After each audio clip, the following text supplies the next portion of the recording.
en compagnie de notre cher maire, M. Richard Hébert. Bonjour, M. Hébert. Bonjour, ça va bien? Très bien, vous aussi? Ah, c'est une belle journée pour nous autres aujourd'hui. C'est une belle journée. Bien, effectivement, parlons-en. C'était un de vos plans d'avoir une nouvelle caserne. Oui. Vous avez eu le droit à faire la visite. Est-ce que vous êtes satisfait? Oui, je suis très heureux du résultat final. Puis comme tu l'as mentionné dans ton préambule, quand je suis arrivé à l'Hôtel de Ville en 2013, j'ai dit « Nous aurons une caserne de pompiers » parce qu'il fallait regrouper tous les équipements au même endroit. À l'Hôtel de Ville, on souffrait du manque d'espace. Alors, c'est la combinaison de tout ça qui fait qu'aujourd'hui, on peut célébrer l'arrivée de ce nouveau bâtiment-là, qui est un bâtiment qui sert à la population, qui est là en cas de besoin. On ne souhaite jamais avoir besoin des pompiers, mais lorsqu'on en a besoin puis qu'ils sont bien logés, alors on est très, très, très heureux de ça aujourd'hui. La concrétisation, et je regarde tous les différents pompiers qui sont ici sur place, je m'étais engagé à le faire. Et quand je relis mon discours du maire de 2013, ça fait partie des réalisations que je souhaitais. Et vous savez, moi, je fais de la politique. Je suis parti du milieu des affaires privées pour m'emmener en politique pour une raison, pour faire changer des choses. Et ce que je suis heureux de constater aujourd'hui, c'est, exemple, l'établissement d'une caserne. Si vous nous avez suivis ce matin, c'est peut-être que je devance votre prochaine question. On a aussi annoncé la piscine intérieure avec un parc aquagym, avec un studio de danse, ou c'est-à-dire un gymnase pour la danse, le cheerleading, un jeu aquatique, une piscine avec 6 couloirs, semi-olympique. Bien, moi, je suis très heureux de ça. Au nom du conseil de ville, évidemment, je suis le porte-parole, mais des fois, on dit, qu'est-ce qu'on ferait pour améliorer la qualité de vie de nos citoyens? Aujourd'hui, c'en est 2 exemples. Puis, on n'a pas terminé. L'année, il reste encore 6 mois à ce mandat actuel et on continue on continue à faire, comme vous dites dans le langage, check, c'est fait. La route de Vauvert, check, ça s'en vient. Je pense qu'on a pris des engagements auprès de la population, puis on a tenu promesse. Et moi, je vous le répète, je fais la politique pour cette raison-là. Le jour où j'ai l'impression qu'il n'y a rien qui change, je resterai chez moi. Mais je suis très heureux, évidemment, accompagné des équipes de Frédéric et de tous les employés, les fonctionnaires. On est très heureux de célébrer ensemble l'inauguration de ce beau bâtiment. Et puis aussi, on va revenir avec la caserne, très bien placée sur le boulevard Vézina, oui. Près de tout, comme vous l'aviez dit plus tôt. Absolument. Puis aussi, pas trop dérangeant parce que c'est pas trop résidentiel. Vous savez qu'on donne des services de pompiers jusqu'à Albanel. Alors, quand les camions devaient partir du centre-ville sous l'Hôtel de Ville pour s'en venir jusqu'ici pour aller du côté d'Albanel, bien, c'était plus compliqué. Aujourd'hui, ça va dans toutes les directions, c'est très rapide. Alors, c'est win-win-win, on est très, très contents, puis on a bien réussi, on est rentré dans les budgets qu'on s'était souhaité. Le conseil ne souhaitait pas avoir une caserne qui dépasse les 4 millions. On est resté à l'intérieur des budgets qu'on avait souhaités. Pour les gens, puis je le répète, souvent les gens disent « ça sert à quoi la caserne? » Puis les pompiers, on n'en a pas besoin. Ça a toujours l'air de trop. Mais lorsque les gens viennent porter secours ou de nous aider dans ces situations difficiles-là, on est heureux de compter sur eux. Puis on a une équipe, vous savez, il n'y a pas très longtemps, on a sauvé la vie d'une personne sur la rue des Érables grâce aux équipements de vision nocturne. C'est tout ça, ou de vision infrarouge, je ne sais pas trop. Bref, on a à la disposition des citoyens des équipements qui permettent leur sécurité. Puis à Dolbeau-Mistassini, si vous y pensez comme il faut, des beaux centres sportifs rénovés, une salle de spectacle qui fait l'envie de tout le Québec, un bâtiment de caserne de pompiers hyper moderne. Alors, que demander plus? Aujourd'hui, c'est une très belle journée pour le maire qui vous parle. Bien, merci beaucoup et on va souhaiter du bonheur à votre nouveau bébé. Bien, je vous remercie, vous êtes bien aimable. Merci à vous. Aux auditeurs. Maintenant, avec le directeur des services et sécurité incendie, M. Daniel Quentin. Bonjour, M. Daniel. Bonjour. Ça va bien? Très bien. Grosse journée aujourd'hui, l'inauguration de la caserne. Oui, une belle journée. Ça fait longtemps qu'on attendait ça. On est bien heureux de ça. De quoi êtes-vous le plus fier aujourd'hui, là? Ah, c'est sûr que c'est l'aspect de regrouper tout notre matériel, tous nos équipements dans un même endroit. Donc, on va être beaucoup plus opérationnel. Au niveau du temps d'intervention pour les sauveteurs, par exemple, ça va être vraiment diminué parce qu'avant ça, il fallait aller chercher des équipements au secteur Mistassini, d'autres sur la rue des Mélèzes. On n'avait pas une porte pour sortir chaque véhicule. Il fallait sortir un véhicule, sortir un autre équipement, rentrer un véhicule. Donc, vraiment, le niveau opérationnel est amélioré. On a tout sur le même site. Notre centre d'entraînement et de maintien de compétences qui est à l'extérieur, juste en arrière de la caserne. Donc, on passe de la formation théorique à la formation pratique sur le même site. Donc, c'est vraiment là, très, très plaisant pour nous autres. Les bureaux administratifs, tout est fonctionnel, tout est opérationnel. On a tous les espaces pour entretenir notre matériel, nos équipements, ce qu'on n'avait pas avant ça. Je vous donne un exemple. Avant ça, on faisait l'entretien de nos appareils respiratoires dans le même lieu qu'on entretenait nos scies mécaniques. Donc, c'était pas vraiment... ça n'allait pas ensemble. Là. Donc là, on a vraiment des lieux qui sont adéquats qui sont conformes à toutes les normes au niveau de l'entretien de nos équipements. Avant, les pompiers, il fallait qu'ils s'adaptent à la caserne. Là, maintenant, c'était la caserne qui s'est adaptée aux pompiers. Une belle fierté, hein? Oui, c'est une belle fierté. Puis on a une caserne qui est là pour plusieurs années, qui est tournée vers le futur, qui est prête à prendre d'autres besoins. Présentement, on fonctionne avec des temps partiels, mais un jour, si on veut avoir de la garde à l'interne, tout est prévu. On a même un dortoir, donc tout est là. Donc, il n'y aura plus besoin pour la municipalité de s'inquiéter avec ça pendant les 100 prochaines années. Surtout parce que la caserne, on l'a su, est anti-sismique. Donc, même un tremblement de terre, ça ne la fera pas tomber. C'est conçu de façon à ce que s'il ne reste plus un bâtiment debout à Dolbeau-Mistassini, la caserne va être encore debout. Parce qu'il faut qu'on soit capable de sortir de la caserne pour aller aider les citoyens. Monsieur Quentin, merci beaucoup. Ça m'a fait plaisir. Et passez une belle fin de journée. Pareillement. Merci.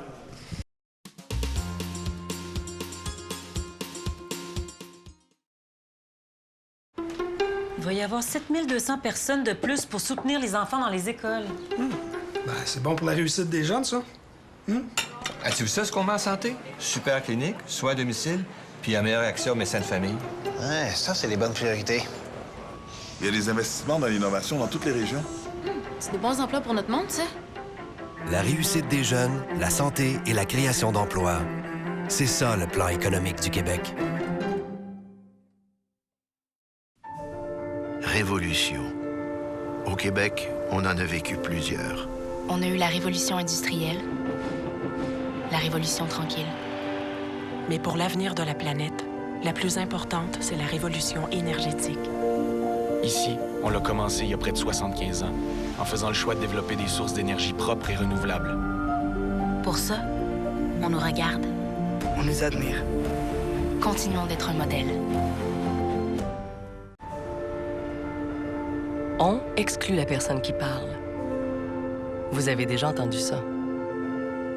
Mais quand on doit en faire plus en matière de transport électrique, et qu'ici, au Québec, on avance en innovant dans le domaine des matériaux de batterie et des moteurs électriques, et qu'on développe un réseau de bornes de recharge pour véhicules, bien ça, je m'inclus là-dedans.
n'y a pas si longtemps, dans une galaxie pas si lointaine, rappelez-vous, il n'était pas si évident de trouver des environnements favorables aux saines habitudes de vie.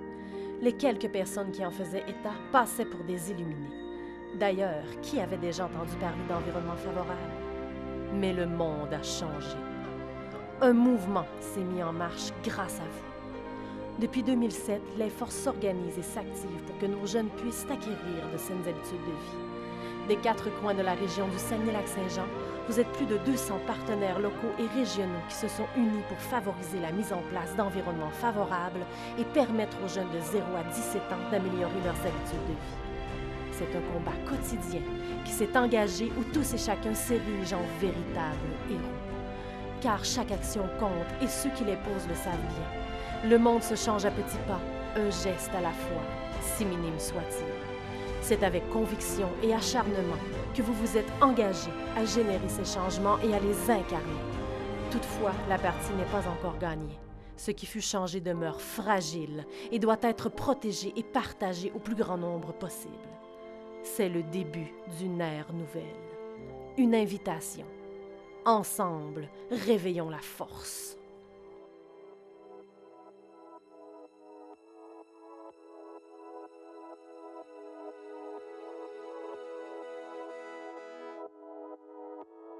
Le programme à leadership pour l'École Notre-Dame-des-Anges, c'est un programme en fait qui est démarré depuis 5 ans déjà à notre école. Nous, on a visé les élèves de 5e et 6e année de l'école. Le programme de leadership est pour animer les jeunes et leur apprendre de nouvelles activités. On a mis des ressources matérielles, des ressources physiques en place, des ressources humaines avec les jeunes, les enseignants, qui fait qu'à un moment donné, waouh, ça fonctionne. Les jeunes leaders nous aident à diversifier les pratiques d'activité physique. Ça favorise le jeu actif, puis le jeu libre aussi. Parce qu'ils ont envie de bouger. Ils attendent juste qu'on mette tout ça en place pour en profiter. Là. Je pense que c'est un peu ça. Puis ça fait un environnement qui est le fun et qui est sain. Au niveau des environnements favorables, les milieux scolaires ont un rôle important à jouer, d'après moi. Au niveau des commissions scolaires, il y a vraiment toute la partie des politiques, la mise en place de politiques, les croyances, les valeurs. Dans le fond, on voulait que les élèves puissent, tout au long de leur cursus scolaire, développer des habiletés pour pouvoir poursuivre par la suite une passion qu'ils puissent développer et aussi reconnaître les environnements qui sont accessibles et près de leurs écoles.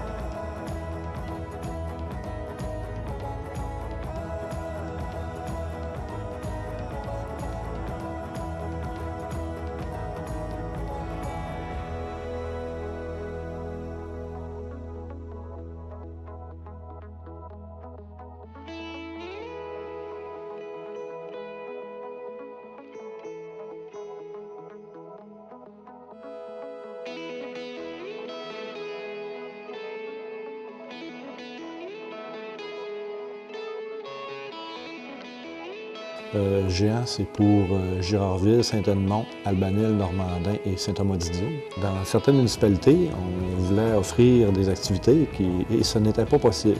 De là, l'idée qu'on a eue, dans un premier temps, de créer une programmation regroupant les 5 municipalités. On a tous des lacunes, on a tous des problèmes. Puis nous, ce qu'on veut, dans le fond, c'est de les améliorer puis d'offrir aux citoyens une plus belle offre de services. Dans le fond, c'est qu'on puisse se partager nos ressources matérielles, nos ressources économiques, nos ressources physiques, nos ressources humaines aussi.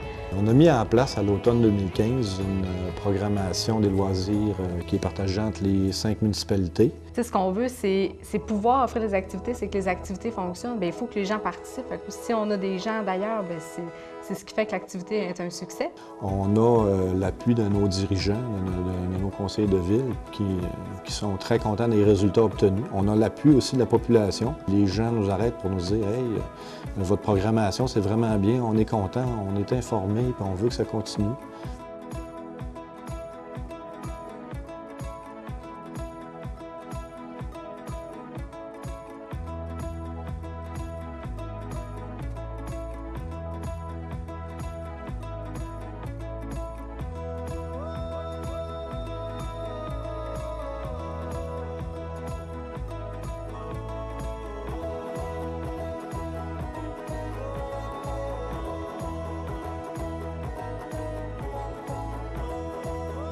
fait 3 ans qu'on vient aux séances de psychomotricité, de motricité libre. Nous, les enfants, ils aiment ça. Je ne vois que du positif. Souvent, les parents m'en parlent le lendemain matin. « Ah oui, c'est vrai, il a réussi à monter une marche de plus. » Donc, on y va dans le côté positif.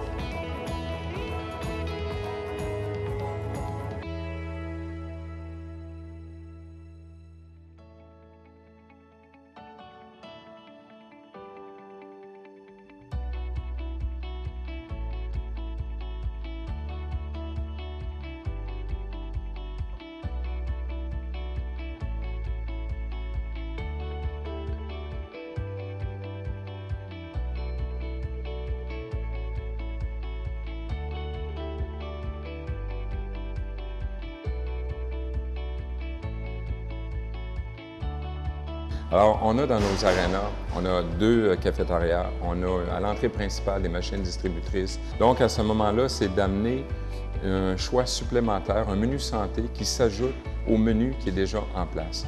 On a une espèce d'annexe qu'on a bâtie et qu'on a insérée dans le protocole d'entente avec nos concessionnaires de restaurants. La première formation qui est sur le rôle de modèle, ça s'adresse vraiment à tout intervenant qui parle d'alimentation ou encore qui fait des ateliers de cuisine avec les jeunes. Donc, au lieu de faire nos interventions en parlant des aliments comme certains aliments qui vont prendre du poids ou non, on va plutôt axer nos interventions sur le plaisir de bien manger. L'épicerie communautaire La Maisonnée se veut en fait être une épicerie chaleureuse où on y vend des denrées alimentaires de qualité diversifiées à faible prix. Donc, le REC, ça regroupe principalement 4 épiceries communautaires. L'objectif, c'est d'avoir de meilleurs prix, d'avoir une plus grande diversité de nos produits et puis d'avoir de plus grands produits locaux.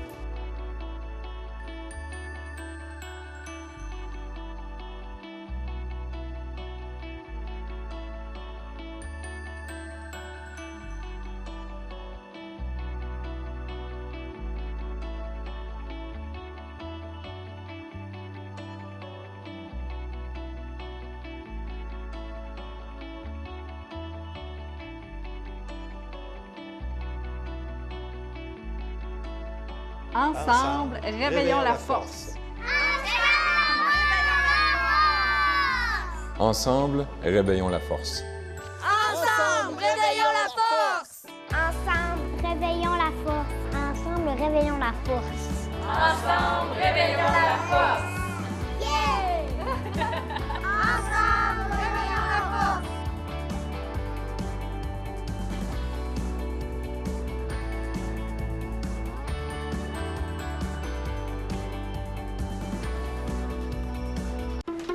Il va y avoir 7200 personnes de plus pour soutenir les enfants dans les écoles. Ben, c'est bon pour la réussite des jeunes, ça. As-tu vu ça, ce qu'on met en santé? Super clinique, soins à domicile, puis un meilleur accès aux médecins de famille. Ouais, ça, c'est les bonnes priorités. Il y a des investissements dans l'innovation dans toutes les régions. C'est des bons emplois pour notre monde, ça? La réussite des jeunes, la santé et la création d'emplois. C'est ça, le plan économique du Québec.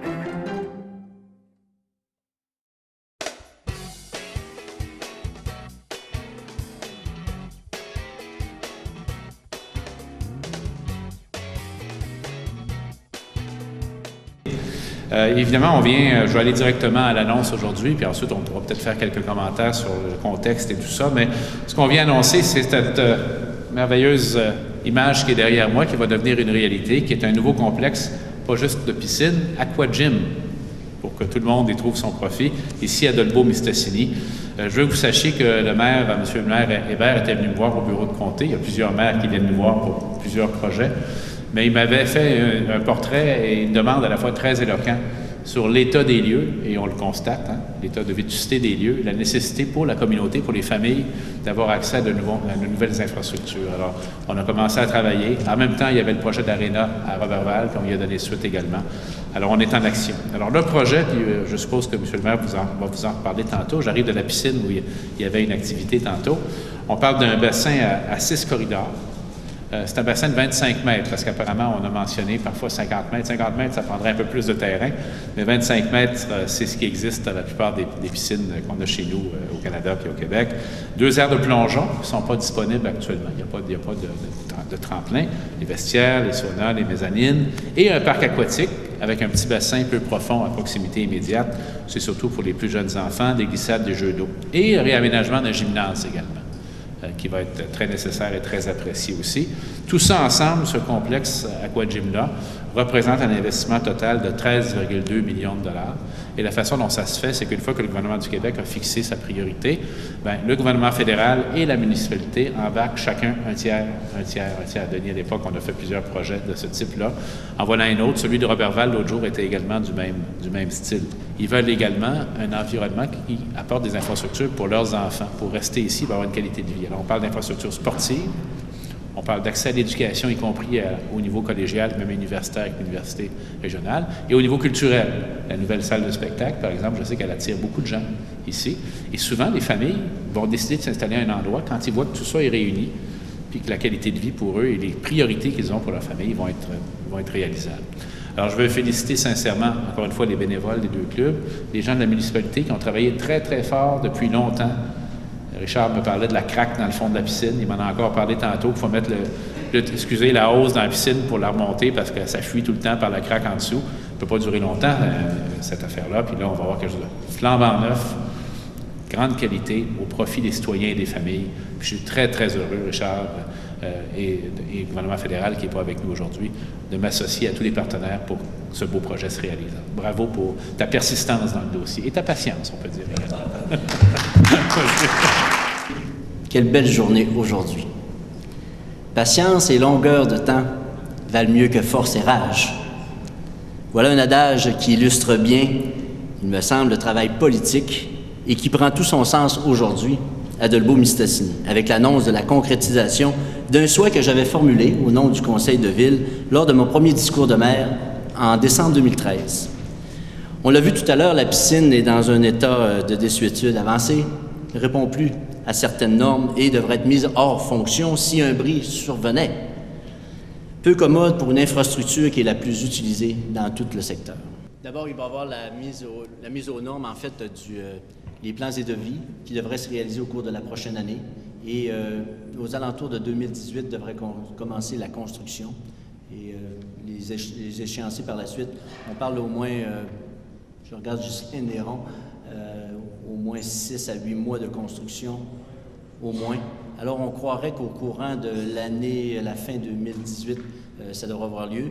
Et comme M. Godbout a fait remarquer tout à l'heure à M. Couillard, c'est que la piscine actuelle va rester en fonction.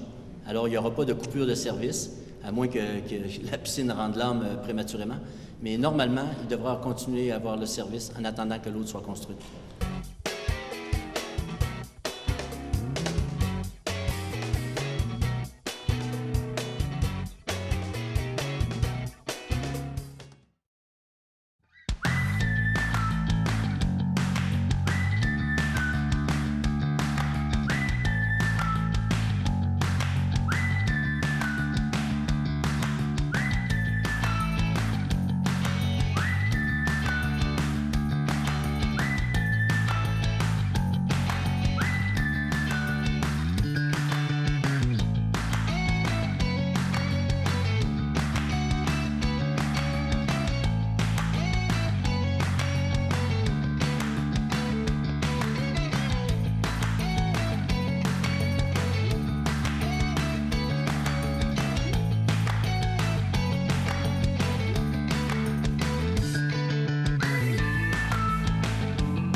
Bonjour, on est ici aujourd'hui pour vous parler du nouveau projet qui s'en vient de Moussassini, TZ, Tolérance Zéro. C'est un service de raccompagnement. Dans le fond, c'est un genre de nez rouge, mais à l'année. Puis le pourboire est à discrétion des clients. Ça fonctionne de la même façon que nez rouge. Vous pouvez prendre des cartes de membres, soit en étant des cartes de membres individuelles, au coût de 65 $ par année, ou les établissements peuvent prendre les cartes aussi, puis faire profiter tout le monde de la carte TZN, qui peuvent prendre aussi le service de raccompagnement. Le service débute le 10 mars, fait que j'espère que tout le monde va embarquer et qu'il va profiter de ce service-là. Si vous voulez être bénévole, bien gênez-vous pas, on en demande.